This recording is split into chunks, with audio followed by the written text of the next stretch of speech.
una vez más, contentos por estar disfrutando este tiempo. Esta es la clase más grande, ¿no?, de la escuela dominical. Clase de jóvenes y el más grande unificado.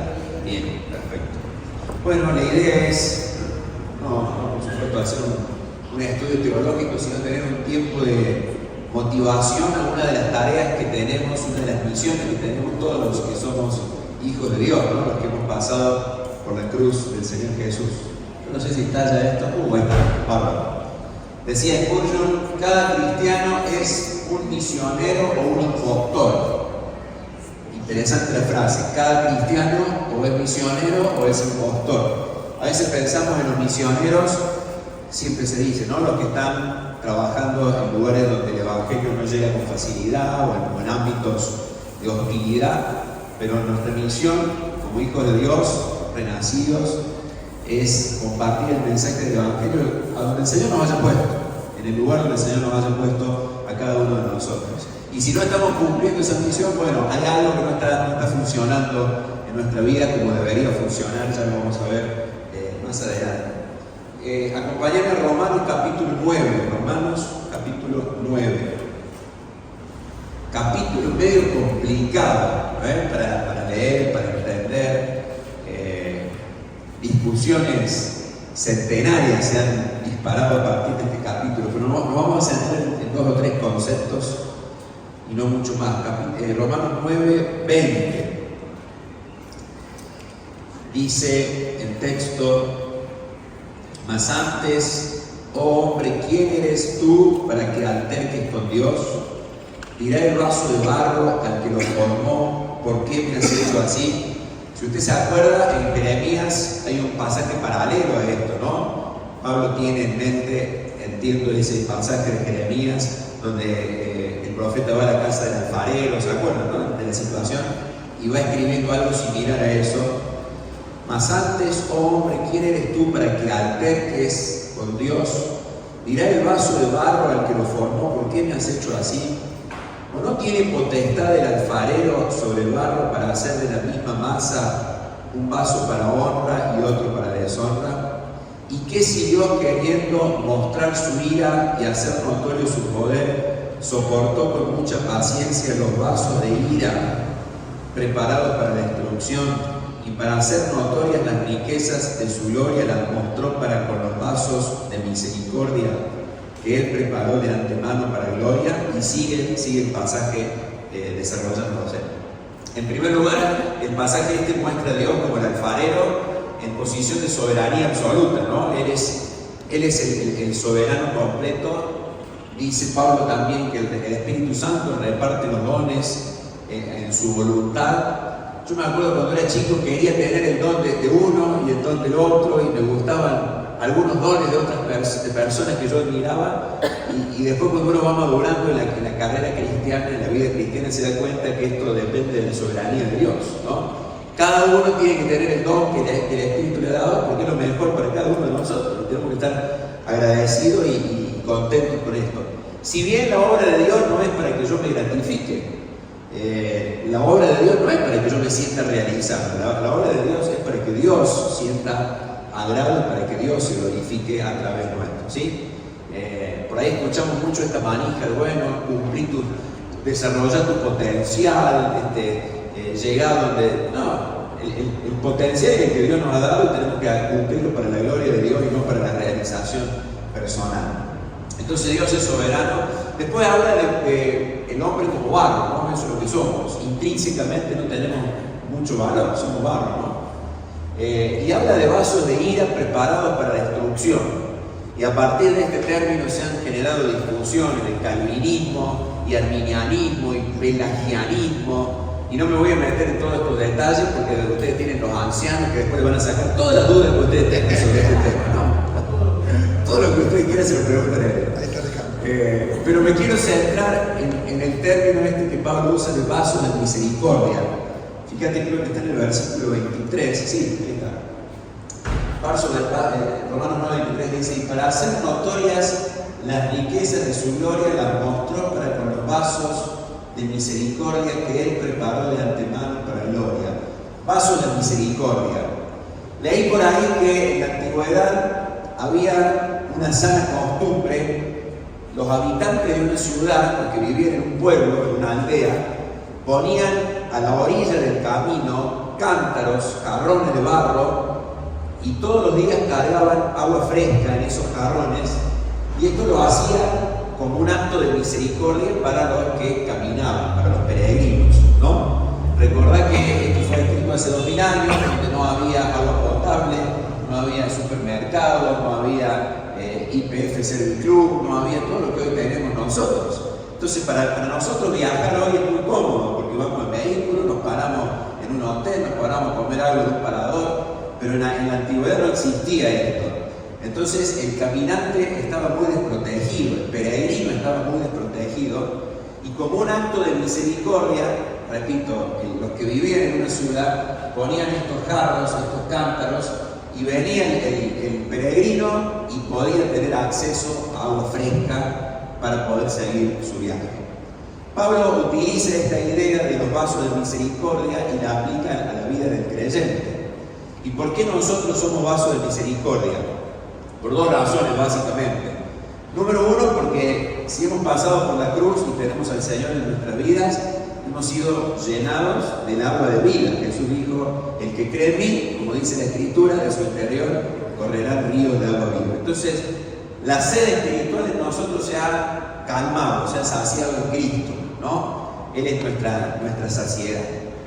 Pero en segundo lugar, cada creyente es un vaso de misericordia porque está puesto estratégicamente por Dios en las orillas de los caminos de este mundo para llevar saciedad espiritual a caminantes que andan al lado nuestro. Cada uno de nosotros tenemos alrededor nuestro, cada semana, personas que no tienen a Cristo y que pasan sedientos por nuestro lado. Me van siguiendo el video, ¿no? Y ahí está nuestro rol de cristiano, de poder llevar esa agua que sacia la sed espiritual de las personas. ¿Cómo era tu nombre?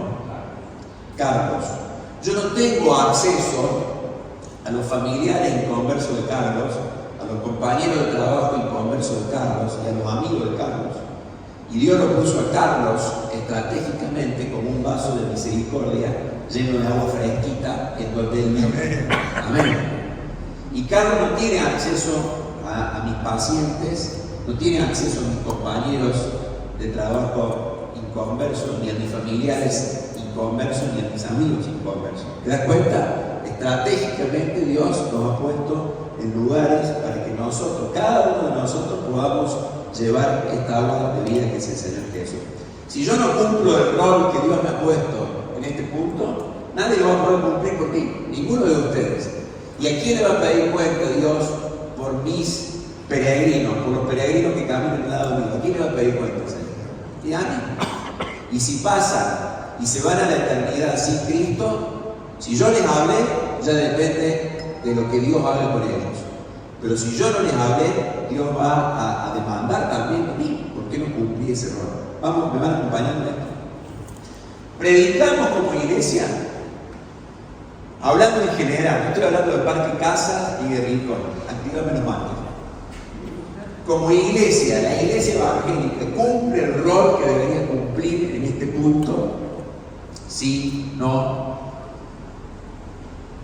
Uy, están todos callados. Nadie me responde nada. ¿Sí? ¿Lo estamos haciendo? ¿Ven? Bueno. Gracias a Dios que yo no conozco mucho la iglesia de Parque Casa, entonces tengo libertad para hablar, para paliar. No vamos a paliar. Pero te muestro algunas estadísticas de una iglesia promedio. Vos viste que a los yanquis les gusta mucho hacer números y ellos tienen estadísticas de todo. Y esto que te voy a mostrar es un reflejo o una estadística general.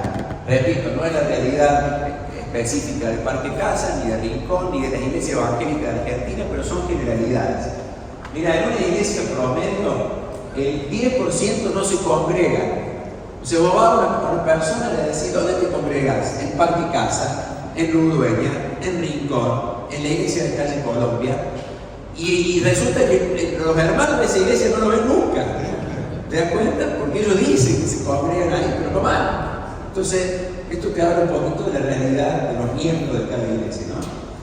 El 40% de los creyentes de una iglesia no tienen una vida continua prolija de ofrenda. El 50% no lee la Biblia diariamente. Cada uno vaya viendo en su interior cómo estamos con la estadística esta mundial, ¿no? El 60% no oran diariamente. Déjame decirte algo con el punto anterior. No se lee la Biblia diariamente. ¿Vos sabés cuánto tiempo pasás con el celular en la mano en promedio? ¿Cuánto tiempo pasás con el celular prendido, viendo la pantalla del celular prendida por día? Aproximadamente entre 4 y 5 horas por día te pasas viendo el celular. Eso significa que si vos durante 12 días, en vez de prender el celular, abrieras tu Biblia y la leyeras, en 12 días podrías leer la Biblia completa. ¿Me estás siguiendo en esto? Si cada minuto que le dedicara al celular lo dedicara a la Biblia, en 12 días, leyendo a un ritmo de 200 a 300 palabras por minuto, ayer hablábamos con un hermano, es el promedio de lectura, 200 a 300 palabras por minuto, en 12 días podrías terminar de leer la Biblia entera. Y a veces te preguntan, ¿por qué no lees más la Biblia? Y porque no tengo tiempo. Y sí, no tenés tiempo porque estamos paviando, ¿no?, con la tecnología.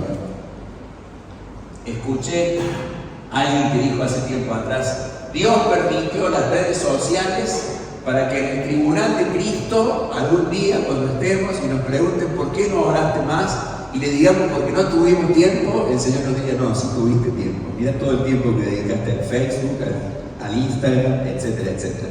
No sé, muy tomado de los pelos, ¿no?, el comentario ese. Pero es así, mucho del tiempo que tenemos lo desperdiciamos y descuidamos estos hábitos cristianos tan saludables que necesitamos tener. 60% no oran diariamente. Y el 90% de los creyentes de una iglesia no evangelizan de una manera frecuente.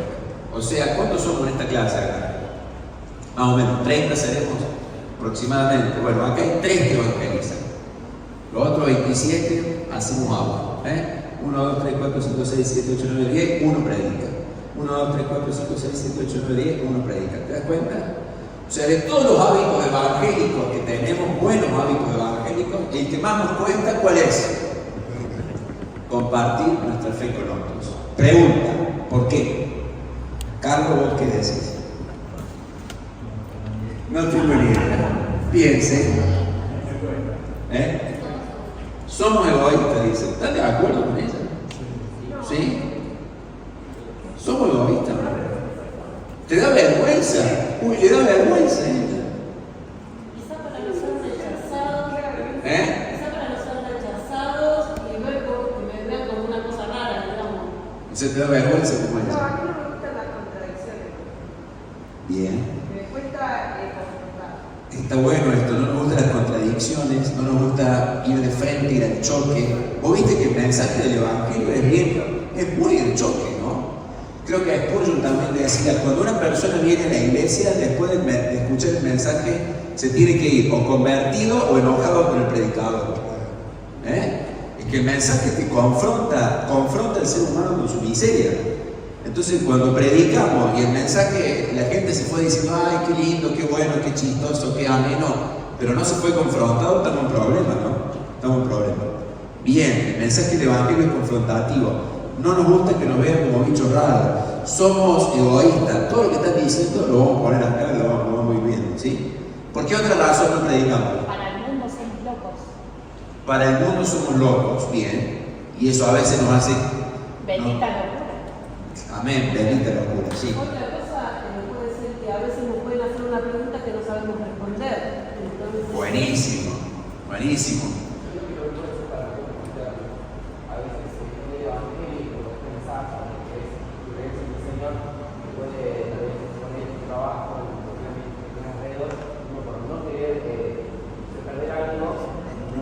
Es muy profundo lo que está diciendo acá. A ver, más fuerte, decía. Más fuerte. Él dice, para no comprometernos, porque a veces en el ámbito laboral, cuando uno expone su posición frente a Dios, ya quedaste atado, en el buen sentido, a lo que dijiste, ¿no? Ayer hablábamos de los autos que tienen el pescadito, ¿no? ¿Viste? El pescadito cristiano. Y yo le decía a mi hermano, yo no lo pongo porque no quiero dar mal testimonio. Porque a veces me enojo y voy a decir, mira, es creyente esto lo que está haciendo. Entonces no me quiero comprometer de alguna forma banal diciendo, ¿no? Pero también mucho puede ser que no sepan presentar el evangelio bíblicamente. bien. Alguien lo dijo por ahí, desconocimiento también, sí. Si es estadística, si no ofrenda, no lee la Biblia, no orá, no va a evangelizar. Claro. Muy bien, muy lógico eso, ¿no? Un creyente que. Un creyente que está en. Este tipo de creyente no va a evangelizar, evidentemente, ¿no? Evidentemente. Pero yo creo que hay creyentes fieles al Señor, que aman al Señor, que llevan vida de santidad y les cuesta o nos cuesta, aún así nos cuesta compartir la fe. Te muestro algunas razones básicas, rápidas de todo lo que hemos compartido recién juntos. Número uno, por una pobre comunión con Dios, lo decía el ingeniero recién. Si yo tengo cero compromiso en mi vida cristiana, en mi vida devocional, no me van a hacer compartirle mi fe a otro porque mi fe es pobre. Mi fe es una fe escuálida, es una fe flaca, es una fe que no tiene fortaleza. Entonces eso claramente se va a traducir después en una vida sin testimonio. Un día Jeremías, no sé si decir se enojó con Dios, se enojó con el pueblo de Dios y dijo, no le voy a hablar más porque este pueblo cada vez que le hablo me maltratan, cada vez que hablo de Dios me va mal, no le voy a hablar más. Y mirá lo que dice ahí Jeremías 29, y dije, no me acordaré más de él. ¿De quién está hablando ahí? De Dios. No me acordaré más de él, ni hablaré más en su nombre. Es muy fuerte lo que está diciendo Jeremías. Mirá, no obstante, había en mi corazón como un fuego ardiente metido en mis huesos. Me encanta este pasaje. Metido en mis huesos, traté de sufrirlo y no pude. Jeremías dice, no voy a hablar más de parte de Dios. Pero él estaba tan cerca de Dios, tan empapado de la presencia de Dios, que no podía callar. Y ahí está, sigue el ministerio de Jeremías. Lo traslademos a lo bueno. Si queremos despertar en nosotros una pasión evangelística, hermano, tenemos que pasar más tiempo con el Señor, tenemos que estar cerca de Él, porque esto va a hacer que después nos brote por los poros el Evangelio. Segundo, vergüenza, lo dijeron acá, lo dijeron varios. Nos da vergüenza que nos vean como bichos raros, nos da vergüenza quedar mal parados, nos da vergüenza quedar excluidos de grupos, de amigos, nos da vergüenza. Ahora, esta razón no es nueva, es una razón muy antigua, tan antigua como el Evangelio mismo.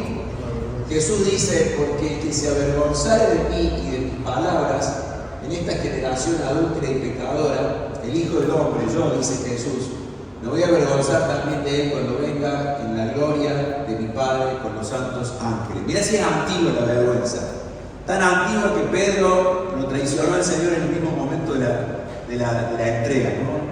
Y el Señor dice, no se avergüence. Hermano, yo prefiero pasar un poquito de vergüenza hoy acá y no que un día Cristo se avergüence en mí, ¿o no? Claro que sí. Te cuento algo que me pasó hace muchos años atrás. Estaba terminando la carrera, estaba por rendir las últimas materias, medicina preventiva 2 era la que iba a rendir. Y era una materia corta, la había estudiado, gracias, ahí va. La había estudiado bien, y cuando llego a rendir al examen, el profe estaba hablando, el doctor que me iba a tomar estaba hablando por teléfono con una persona y le hacía chistes, le hacía la vida imposible, se burlaba de esa persona. Y yo estaba en un aula grande como esta, me senté, estaba el profesor, estaba yo, y colgó el teléfono, en ese tiempo era el teléfono con tapitas, ¿viste? Colgó el teléfono y me dice, siempre le hago la vida imposible a mi secretaria porque ella es evangelista y yo soy ateo.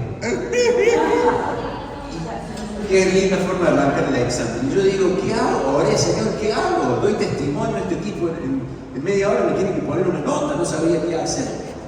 Entonces dije, bueno, me arriesgo por vos, Señor, me arrojo al vacío. Y le digo, mira qué bueno, viene que viene el doctor, yo también soy evangélico. Se empezó a flotar las manos el tipo, ¿no? Y estuvimos charlando y me empezó a hacer preguntas y le di testimonio. Me dice, quédate de 24 años y me estoy por casar, le digo. ¿Y por qué te vas a casar? Me dice. ¿Por qué no te vas a convivir con tu novia? Entonces yo le hablé de la virginidad y de la santidad, y me dice, por razón te querés casar, estás desesperado. Le digo, no pasa por estar desesperado, no pasa por querer obedecer la voluntad de Dios, los planes de Dios. 40 minutos estuvimos hablando, le di testimonio en esos 40 minutos, estuvimos charlando de la vida, del Evangelio. Y al último me dice, bueno, listo, anda, voy a poner un 8. Y le digo, no me va a preguntar nada. No, listo, anda, te apruebo. Yo salí alabando al Señor de una forma, no te imaginas, no me preguntó nada de medicina. Y me di cuenta, siendo chico, siendo un jovencito, que el Señor siempre respalda, cuando uno se juega por Dios, Dios siempre te respalda.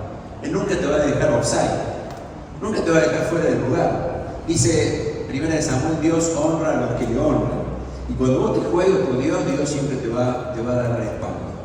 Y esto no te lo cuento para que vos te creas que yo soy el súper creyente, porque muchas otras veces me he quedado callado. Muchas otras veces por vergüenza me he quedado callado. Pero me he dado cuenta que cuando me quedo callado, la vergüenza dura más, porque es una vergüenza delante de Dios. Cuando vos hablas y compartís tu fe, es una vergüenza cortita, porque es vergüenza humana. Pero cuando te quedas callado, es una vergüenza delante de Dios. ¿Me van siguiendo? Tercero, ¿por qué no predicamos el Evangelio? Por inmadurez. Un niño de 3, 4, 5 años ¿tiene glándulas en su cuerpo? ¿Tiene órganos reproductores? Sí. ¿Se puede reproducir? No, porque están inmaduros. Lo mismo pasa en muchos creyentes. Cuando vos ves a un creyente que por años viene a la iglesia, pero nunca trae un invitado, nunca comparte su fe, nunca le habla de Cristo a alguien, es un creyente. Hay dos posibilidades: o no es un verdadero creyente, o es un creyente inmaduro, ¿sí?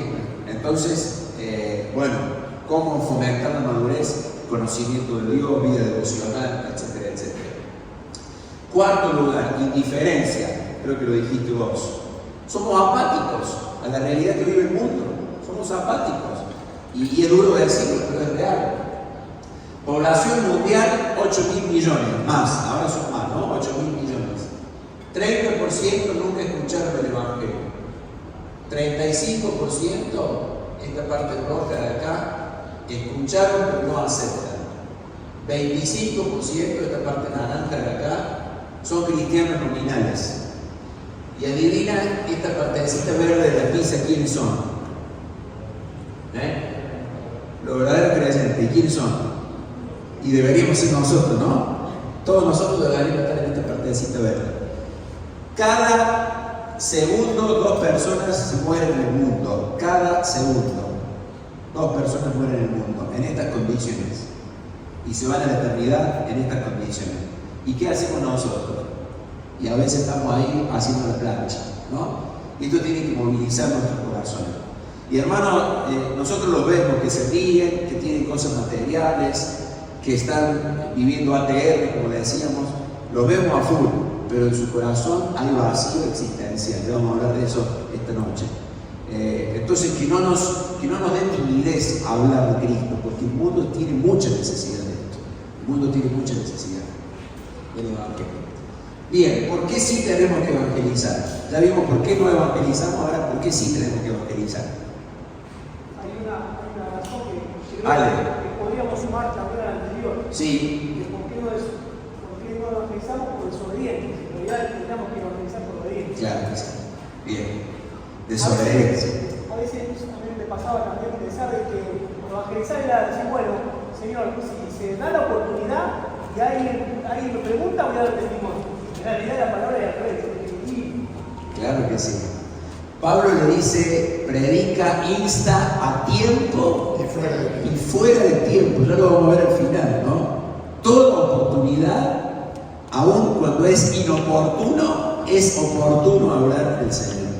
Aunque vos estés en una situación donde digas que es inoportuno en este momento, ahí es oportuno hablar de Cristo. ¿Me siguen, no? ¿Sí? Bien, ¿por qué sí tenemos que predicar? Porque Dios predicaba. Porque Cristo predicaba. ¿Por qué más? Creo también que algo que Dios nos encomendó y para nosotros podría ser un privilegio ser mensajero de parte de Dios. Bien, porque es un privilegio Porque la fe es por el oír. La fe es por el oír, bien. Porque cuando compartimos la palabra, estamos despertando fe. El Señor despierta fe en el corazón de las personas. Bien, ¿qué más? Si la predicamos, ¿cómo va a llegar la palabra de Dios? Bien. Bien. Motivos que ya están en consonancia con lo que ustedes están diciendo. Porque es la única forma de que crezca el reino de Dios. Hermano, sí, hermano. Quería decir que esta iglesia, después de tener a la señorita Krieger, que ustedes no la conocieron, era grande. Sí. Fuimos con mi padre, papá y mamá, buscando un lugar donde empezar una hora feliz.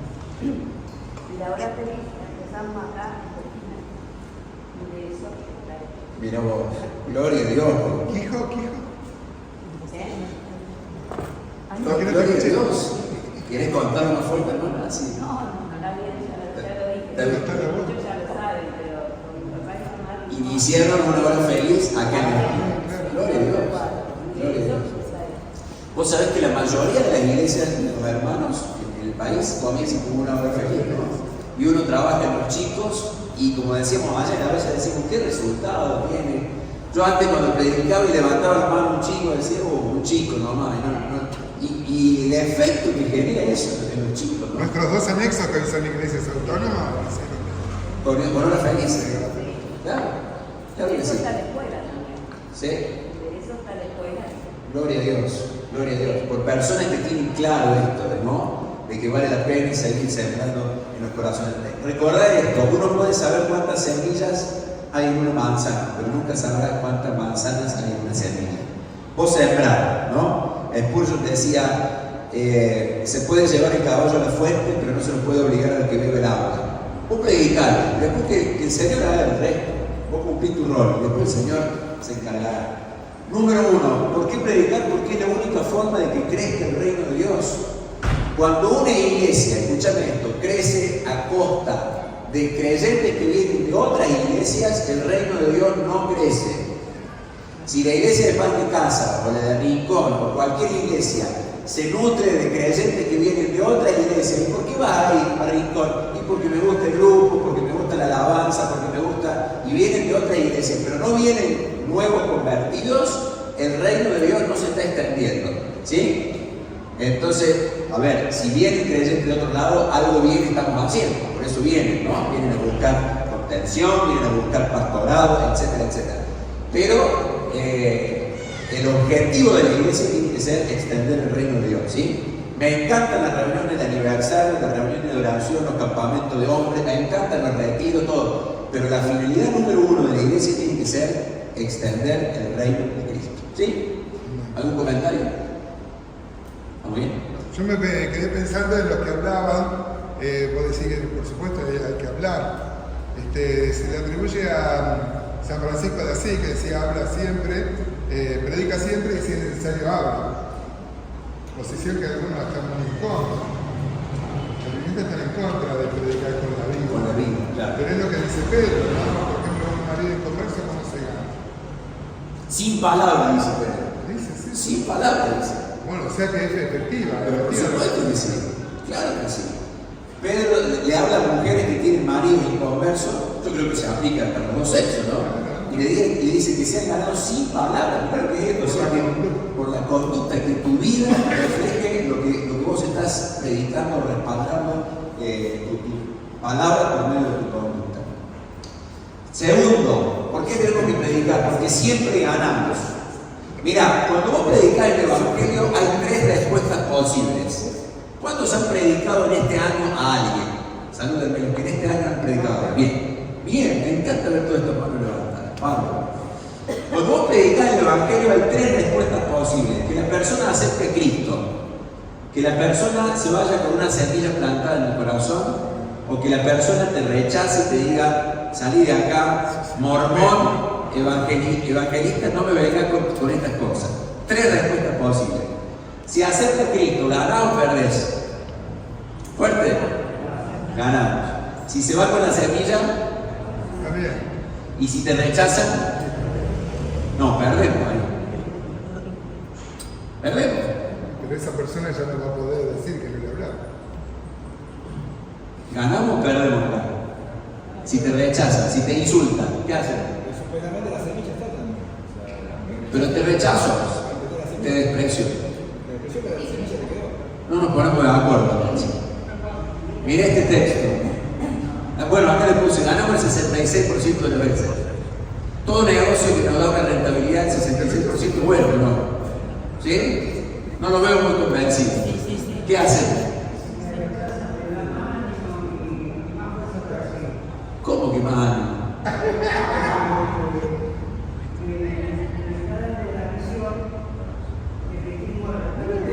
¿En serio?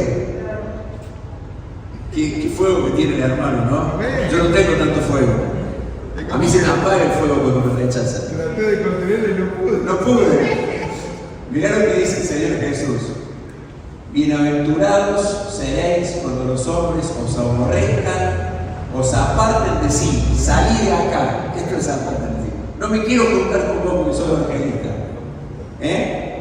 Y os vituperen y desechen vuestro nombre como malo por causa del Hijo del Hombre. ¿Qué fuego que tiene el hermano, no? Entonces, ¿qué decimos? Si aceptan a Cristo, ganamos o perdemos. Ganamos. Si plantamos la semilla, ganamos. Y si te rechazan, ganamos. Amén. Ganamos el 100% de las veces. ¿Cuál es la única oportunidad en la que perdemos? Porque no evangelizamos. Esa es la única oportunidad en la que perdemos. Bien. ¿Por qué evangelizar? Porque es un mandato de Cristo. ¿Cuántos años estuvo el Señor Jesús con sus discípulos? 3 años y medio aproximadamente, 3 años. ¿Y le enseñó doctrina? Claro que le enseñó, un montón de doctrina le enseñó. ¿Y cuál fue el último mandamiento que le dejó antes de treparse al nube? Vayan por todo el mundo y extiendan el reino, prediquen el evangelio. ¿Sí? Fíjate que dejó para el último la parte más importante, podríamos decir, ¿no? Como dice ahí Marco, ir por todo el mundo y predicar el evangelio a toda criatura. Yo me acuerdo cuando mis padres iban de viaje. Yo tengo una hermana mayor, 2 años mayor, y cuando empezamos a tener 15, 16, 17 años, ellos viajaban y nosotros nos quedábamos en la casa, teníamos la abuela al lado, nos daba de comer, y me acuerdo mi mamá saliendo en el auto, sacando medio cuerpo, entre paréntesis, feliz día de la madre de todas. Se les bendiga a todas las madres, cierro el paréntesis. Me acuerdo de mi mamá sacando medio cuerpo por la ventanilla, dándome consejos, ¿no? Dejaba a los hijos solos, como harán todas las madres acá. Y nos decían, cuide la casa, no peleen. A mí me decían, bañate. Y se iban, ¿no? Dejaba para el último el consejo o el mandato más importante.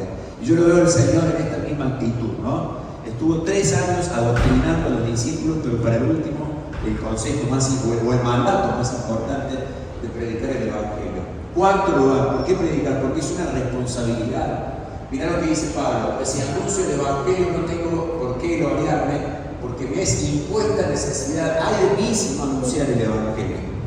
¿Cuántos tienen responsabilidad de mañana lunes? Salúdenme. Bien, creo que todos, ¿sí? Todos tenemos algo. Colegio, trabajo, quehaceres domésticos. Preguntan, todas las veces, todos los días vos te levantás con entusiasmo y con ganas de cumplir tu responsabilidad. Yo mañana lunes a las 6 de la mañana tengo que estar poniendo la huella digital y tengo un montón de pacientes para atender en el consultorio, y no todos los días digo gloria a Dios por todos los pacientes que tengo, Señor, aleluya, hoy tengo que trabajar. No lo digo todos los días, pero lo hago porque es mi responsabilidad. Ahora, no entiendo por qué a veces cuando vemos responsabilidades cristianas o espirituales como estas, empezamos a decidir, hoy lo hago, mañana no. Hoy voy a la iglesia, mañana no porque estoy cansado. O elegimos las reuniones, o elegimos los ministerios. Sí es nuestra responsabilidad. Agradezco a Dios porque mi papá desde muy chiquito me enseñó a predicar. Yo creo que lo primero que me dio en la sala de parto no fue un biberón ni un chupete, fue un folleto para enseñarme a predicar, mi viejo. Y agradezco al Señor por eso. Me acuerdo un día, yo tenía 12, 13 años, estaba jugando a los videojuegos tirado en la cama de mi abuela. Era un sábado, hacía calor, y viene papá y me dice: vamos que tenemos que ir a un aire libre, a una plaza, vamos a ir a predicar. Y yo le dije: hoy no tengo ganas de ir, papi. Y mi viejo me dice: la obra de Dios no depende de tus ganas, te levantás y vamos. Me agarró de la oreja y me llevó. no me agarro de la vida. Pero me quedó esta frase: la obra de Dios no depende de tus ganas. Entonces, hacelo porque es tu responsabilidad. Otra versión de la Biblia. Bien, te quiero dejar en minutitos más 7 tips. Repito, no es un estudio teológico esto, pero sí nos va a ayudar para ablandarnos si no tenemos el hábito, ¿no?, de compartir la palabra de Dios. Nos puede ayudar esto. Número 1, no esperes una oportunidad especial. Lo decíamos al principio. A veces estamos esperando que todos los planetas se alineen, ¿no? Perdón por la pavada que estoy diciendo. Pero entre comillas esperamos que sea un momento propicio. Y a veces no va a llegar un momento propicio. Y tenemos que aprovechar la oportunidad esa porque es única. Hace unos años atrás estaba en un supermercado grande de Córdoba, donde están esas cintas transportadoras automáticas, ¿viste? Que ustedes tienen también acá. Y yo me quería meter porque estaba un día laboral, estaba medio apurado, me quería meter y justo vienen 2 chicos, empleados del supermercado, con una fila larga de carros atadas con una soga y se me meten adelante mío en la cinta transportadora, ¿no? Y yo quedé atrapado atrás y tenía que esperar que la cinta llegara hasta abajo. Y pensé, ¿cómo le doy testimonio a estos 2 chicos que están acá delante mío? Tengo 20 segundos hasta que lleguemos abajo. Y empecé a recitar Juan 3:16 de memoria en forma bien audible. Porque de tal manera amó Dios al mundo que ha dado a su Hijo unigénito. Y los pies me miraban así, como diciendo, este loco. Para que todo aquel que en él cree no se pierda, mas tenga vida eterna. Y me miraban como loco. ¿Saben cómo terminó la historia? Los 2 chicos llorando, recibiendo el Evangelio. No, mentira, no terminó así. Me miraron como loco y se fueron. Nada, no pasó nada. Pero me di el gusto de decir un texto de la Biblia bien evangelístico. No sé qué hará Dios, si algún día hará algo con esa semilla que se fue. Pero tuve 20 segundos y lo hice. Entonces no esperes una oportunidad oportuna, precisa, justa, porque cualquier oportunidad es indicada para compartir tu fe con otras personas. Segundo, habla de lo que Cristo hizo en tu vida. A veces alguien dijo por acá, nos falta conocimiento para responder, y eso hay que solucionarlo. Pero mientras tanto, podés hablar de lo que el Señor ha hecho en tu vida. ¿Te acordás el ciego? Creo que era Juan 9, hermano, ¿no? ¿Ciego? De nacimiento. Sí, ciego de nacimiento. Y el Señor lo sana, ¿se acuerdan la historia? Y después vienen los fariseos y lo empiezan a increpar. Y le dicen, ¿y quién es que te sanó? Y el profeta. ¿Y qué le dice el ciego? Mirá, no sé. Lo que yo sé es que antes no veía y ahora veo. Me encanta esa respuesta. Y vos y yo simplemente con el testimonio de lo que Cristo hizo en nuestro corazón podemos llevar también la semilla del Evangelio, ¿sí? Hablar de lo que Cristo hizo en tu vida. Tercero, capacitarte. Decir, ella decía, nos cuesta predicar porque no sabemos qué responder. Y eso se tiene que solucionar. Entonces hay que capacitarse. Hoy tenemos recursos para estudiar la Biblia. Mira si tendremos. ¿Qué recursos tenemos? Tecnología, tenemos biblioteca, tenemos un montón de material. Yo tengo en el iPad tengo biblioteca, no me va a alcanzar la vida para leer todo lo que tengo ahí. Pero hay que estudiar, no hay que capacitarse. Esto es muy importante. ¿Se acuerdan de esta escena en la Biblia? David y Goliat en el valle de Ela, 1 Samuel capítulo 17. Les puse acá, miren, una piedra igual a un gigante golpeado, 100% de efectividad. Era canalla la Tiene canalla, claro, mira, todo el estilo ahí de bien. No lo había percatado. Como Dios manda, bien. Estamos enseñando doctrina falsa acá, me parece.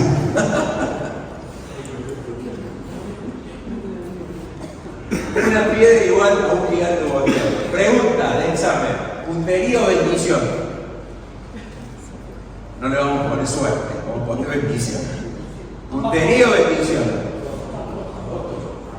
Los dos, son peronistas ustedes. ¿Puntería o bendición? Levanten la mano, ¿quién dice que David tenía puntería? Bien.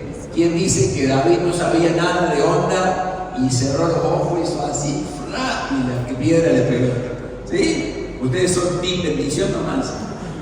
Más o menos dicen. ¿Y lo que dicen los dos? ¿Quién dice que los dos? Bien. Yo estoy seguro que David, cuando estaba cuidando las ovejitas del papá en el campo, ahí ponía una latita de coca, y no vamos a decir cerveza, ¿no? Ponía una latita de coca y le tiraba y perfeccionó su puntería. De hecho, él dice que mataba al oso, mataba al león. Era un tipo entrenado, pero en el momento preciso, sin lugar a duda, esa piedra fue utilizada por Dios para cumplir su objetivo. Hermano, en la obra de Dios necesitamos puntería y necesitamos bendición. Hay creyentes que son team bendición, o sea, no se preparan, no se forman, tienen la clase de escuela dominical, tienen la reunión a cargo algo y son champones y llegan a los tumbos y no se preparan. Y total después oramos y que el Señor nos bendiga. No, necesitamos formarnos. La Biblia, estudiar la Biblia es trabajoso. Y Dios el Señor Jesús dijo, escudriñar la Escritura. Es una tarea ardua que tenemos que hacer. Y hay otros creyentes que son team puntería. Se creen que por sus propias capacidades y por sus propios talentos y dones también pueden cumplir la obra de Dios.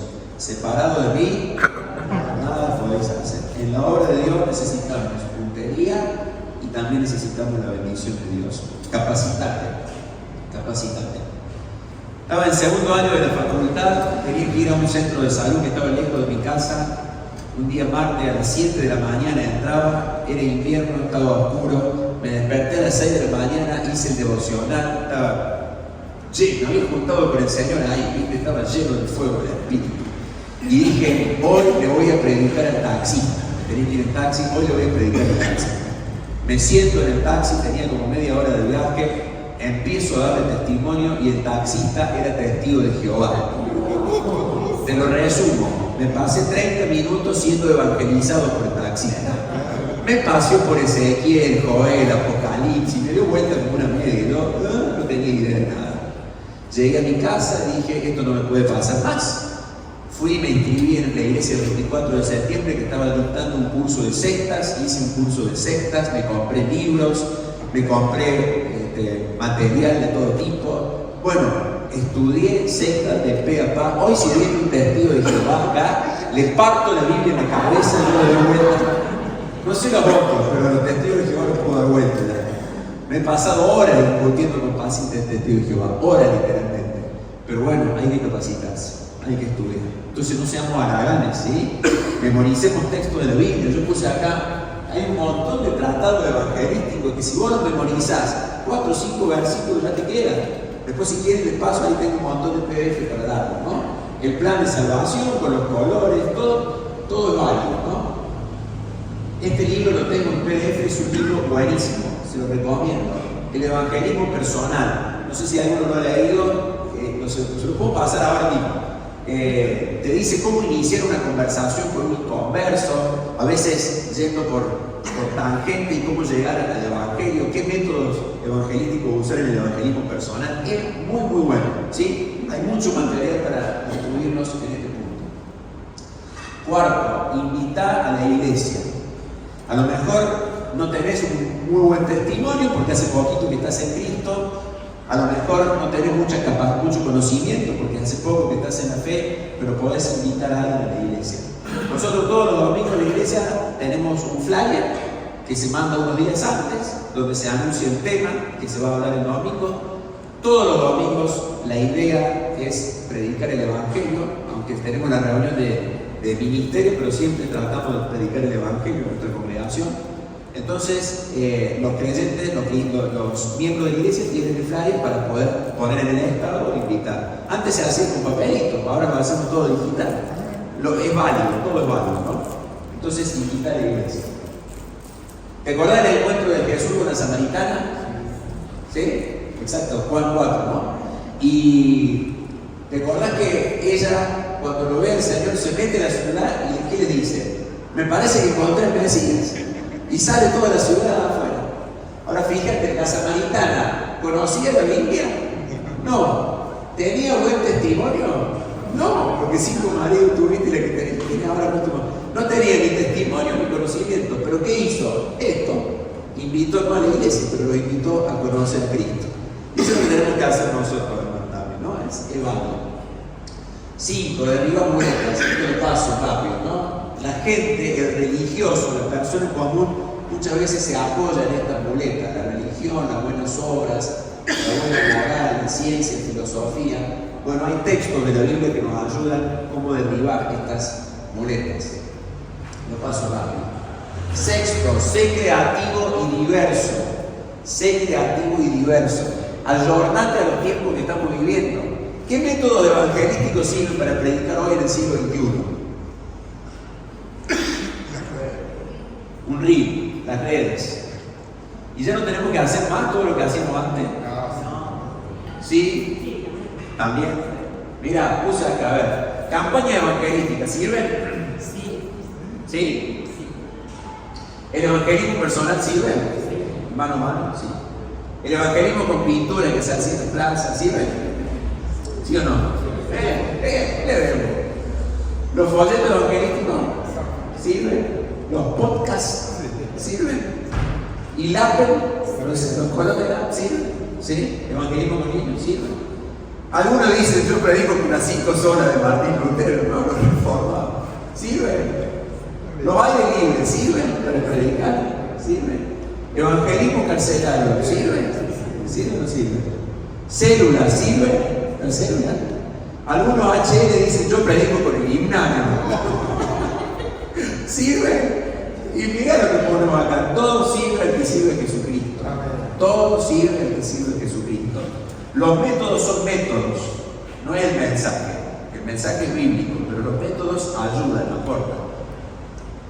Los métodos no son infalibles, ahí te doy la palabra. No son infalibles, porque en algunas épocas sirven más unos métodos, en otras épocas sirven más otros métodos. Los métodos no son infalibles, pero sirven, hermano. Cuando estábamos en la iglesia en Calle Galvez, estábamos con el grupo de preadolescentes y siempre que teníamos las lecciones las preparábamos en PowerPoint, o sea, era la dinámica habitual de los sábados. Un día habíamos encontrado una lección muy vieja en franelógrafo, así que llevamos el franelógrafo y pegamos la figurita. Y quedaron todos fascinados. Pará, explicarle a los chicos qué es el franelógrafo. Arqueología, ¿no? Sí. Quedaron fascinados y no entendían cómo era la técnica para que eso quedara pegado y no se cayeran las imágenes. Y en ese momento sirvió. Sirvió muchísimo. ¿Viste? Lo malo del franelógrafo es que un domingo era Judas. El mismo actor era. Lo pide después. Qué bárbaro. Entonces, esto lo pongo simplemente para que veamos que hay muchos métodos. Conozcamos nuestra comunidad, conozcamos las personas que nos rodeamos para saber qué sirve. Por ejemplo, vive encerrado con el internet. Claro. Entonces hay que ir por ese lado, tengo una estrategia por ese lado. Totalmente. Totalmente. Hermano.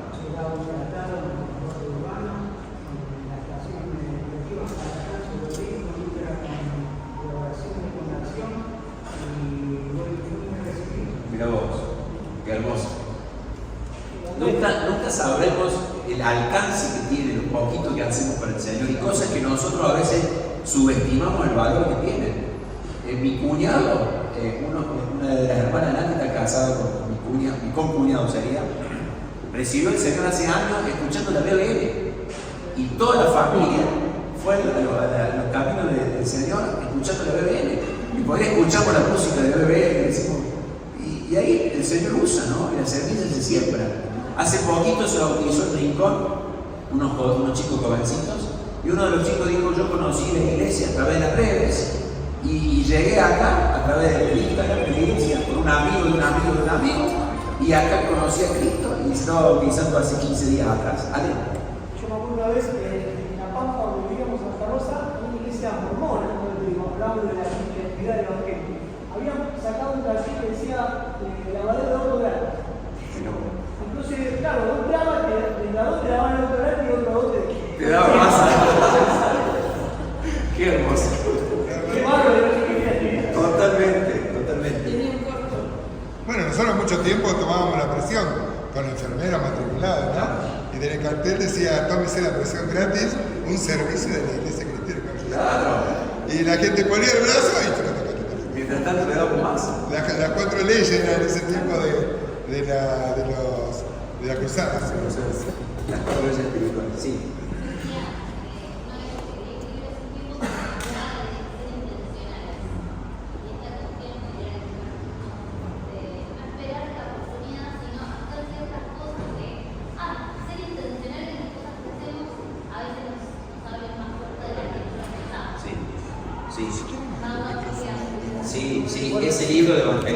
personal, él se hace ese énfasis en ser intencionales, ¿no? En ser estrategas, ser astutos, ¿sí? Para Yo me acuerdo siempre tengo como un ejemplo de referencia de Colosenses 4:3, donde Pablo le pide a la iglesia que oren por él para que el Señor le abra puertas. Claro. Entonces yo me acuerdo que, digo, esto de ser intencional, yo cuando iba a la secundaria, antes de primero yo llevaba mi Biblia, había la Apocalipsis, me dejaba ir arriba del lector. Entonces siempre pasaba hoy y te preguntaba. Claro. Y tenía una oportunidad. Sí. No, te abro la Biblia, no le abro la Apocalipsis. Pero si la Biblia no te nada. Apocalipsis. Hoy ayuda mucho las remeras, los pins, se decía calcomanía. Claro. Mi bueno, también tiene la pulserita de los colores, entonces la compañía le pregunta y bueno, aprovecha ahí para predicar, ¿no? Todo sirve al que sirve a Jesucristo, sé creativo y diverso. Y por último ponemos acá, sé bíblico. Hermanos, si algo puede transformar el corazón de la persona es la palabra de Dios, no nuestros argumentos. Entonces, este punto lo pongo al final porque es fundamental. Seamos bíblicos, ¿no? Como decimos al principio, si la gente viene y se va y dice qué lindo, qué bueno, qué entretenido, qué dinámico, qué aburrido, no nos importa ser bíblicos, ¿no? Hay iglesias que predican fe en la fe. Usted crea y va a tener, crea y se va a sanar, crea y se va a restaurar, crea en su familia, crea. Eso no es bíblico. Nosotros predicamos acá, yo sé que lo hacemos, fe en la palabra de Dios, ¿sí? Porque eso es lo que restaura. Recuerda esto, un argumento puede convencer temporalmente a alguien, pero solo la palabra de Dios puede transformar corazones. A mí, yo te digo porque me pasa a veces, cuando hablo a jóvenes, adolescentes, doy charlas de sexualidad, muchas veces trato de convencer me pasa y me he dado cuenta que he caído en el error de convencer a través de números, estadísticas y mostrar todo lo malo de la sexualidad fuera de Dios, pero me doy cuenta que los números pueden convencer temporalmente, los argumentos humanos pueden convencer temporalmente, pero lo que cambia a la larga o a la corta una vida es la palabra de Dios. Como dice Pablo, ¿no? Me he propuesto ir con ustedes solamente a Cristo y a este crucificado, ¿sí? Las estrategias las usemos, todo, pero siempre fundamentados en la palabra de Dios. La fe viene con el oír, lo decía la hermana, el oír, la palabra de Dios. Esto es lo que cambia, como veíamos ayer en el caso de John Newton, que me emociona siempre que lo veo. Recordar es un ejercicio, predicar es un ejercicio. ¿Cuántos hacen ejercicio todos los días? Salúdenme. Todos los días. Uy, qué sedentarismo, qué ganas. ¿Cuántos hacen ejercicio 2 veces a la semana? Salúdenme. Dios le bendiga. ¿Cuántos hacen ejercicio una vez al mes? Una vez al año. Todos tenemos que levantar una mano. Correcto. Depende de qué ejercicio. Un par de veces al año. Depende de qué ejercicio. El ejercicio, cuando vos empezás a hacer ejercicio te duele todo el cuerpo, ¿no? Es feo al principio porque estás cansado, querés dormir, estás fusilado.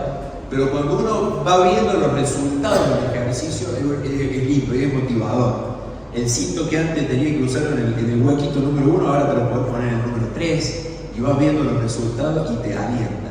Predicar es lo mismo, es un ejercicio. Al principio no vas a tener palabras, no vas a saber argumentar, pero después te vas dando cuenta que todos los temas van derivando siempre a lo mismo y siempre el Señor te va dando palabras para compartir la fe con otras personas. Es un ejercicio. Mira esa foto. Los bomberos fotogénicos. Está bueno, ¿no? Ahí están todos en grupos, se están sacando la foto y la casa se está quemando atrás. Es ridículo, ¿no? Pensar en esto. Igual de ridículo es pensar en una iglesia que tiene el mensaje del Evangelio y no lo comparte, porque está posando para la foto. Última placa. El asistente promedio de una iglesia cristiana escuchará a lo largo de su vida unos 4.000 sermones, cantará unas 20.000 canciones, participará de unas 8.000 oraciones y llevará a 0 personas al pie de Cristo. Hermano, ¿nos salimos de esta estadística? ¿Quiere que nos salgamos? ¿Nos salgamos? ¿Sí? hacemos un pacto con Dios y nos salimos de esta estadística nosotros? ¿Cuántos se animan a comprometerse en esta hora de invitar a alguien para la reunión de la noche? A ver, pero con sinceridad, ¿eh? Si va a levantar la mano, hacerlo con sinceridad. Hace 2 horas que te estoy hablando de predicar y no me levantas la mano. De nuevo pregunto, ¿cuántos se comprometen delante del Señor? Por lo menos mandar un mensaje e invitar a alguien para esta noche. Bien, a mí me gusta más. Bien. Oramos. Señor, moviliza nuestros corazones. Desperta en nosotros una nueva pasión por las almas. En primer lugar por ti, Señor, porque el Evangelio también se trata de ti y de tu obra, Señor. Queremos amarte más, conocerte más, como Jeremías, Señor, que arda en nuestro corazón un fuego por ti y que eso después se traslade a un fuego y a una pasión porque más personas te conozcan a ti, Señor. Padre, gracias por esta iglesia, porque crece, porque tiene juventud, porque hay vida, Señor. Se nota que hay vida. Se nota, Señor, que ama a las personas, ama las almas. Y yo te pido que redobles el ánimo y el esfuerzo de esta amada congregación, porque hay tanta necesidad afuera, Señor. Queremos ser como esos vasos de misericordia puestos para saciar la sed de los que pasan a nuestro lado. Ayúdanos, Señor. En el nombre del Señor Jesús. Amén. Esta noche, hermano, en la última reunión vamos a predicar el Evangelio, ¿sí? Va a ser esa la finalidad. Por supuesto, siempre va a haber palabras de edificación para los creyentes, pero la finalidad principal va a ser predicar el Evangelio. Entonces, traigamos gente nueva para que conozcan al Señor. Dios nos bendiga.